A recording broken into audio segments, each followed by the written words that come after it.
રાખી સાવંતને હોસ્પિટલમાં કરવામાં આવી દાખલ। પેટમાં ટ્યુમર, કિડની ખરાબ અને હાર્ટ પ્રોબ્લેમ। પૂર્વ પતિ રીતેશ સિંહે કહ્યું, કેન્સરના રિપોર્ટ કરવામાં આવી રહ્યા છે। રાખી સાવંતની તબિયત ખરાબ હોવાને કારણે તેમને મુંબઈની એક હોસ્પિટલમાં દાખલ કરવામાં આવી છે। રાખીના પૂર્વ પતિ રીતેશ સિંહના જણાવ્યા અનુસાર તેની હાલત ખૂબ જ ગંભીર છે। રીતેશના કહેવા પ્રમાણે સામાન્ય રીતે રાખીની વાતને ગંભીરતાથી લેવામાં આવતી નથી, પરંતુ આ વખતે સ્થિતિ યોગ્ય નથી।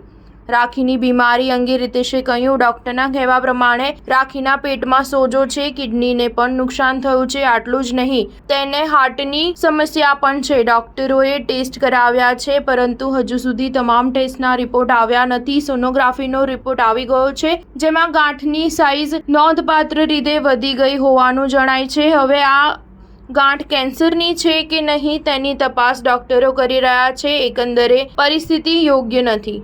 રાખી મેન્ટલી અને ફિઝિકલી પેઇનમાંથી પસાર થઈ રહી। રીતેશના કહેવા પ્રમાણે રાખી છેલ્લા 1 વર્ષથી ઘણી માનસિક અને શારીરિક પીડામાંથી પસાર થઈ રહી છે। તેમણે આગળ કહ્યું, રાખી હસીને પોતાના વિચારો વ્યક્ત કરે છે, તેથી જ લોકો તેને ગંભીરતાથી લેતા નથી। તેને ઘણી વખત મારવામાં આવ્યો છે। તેમણે લોકોને આ વિશે કહ્યું, પરંતુ કોઈએ તેના પર વિશ્વાસ કર્યો નહીં। સ્ટાર ન્યૂઝ 7 હંમેશા સચ્ચાઈની સાથે।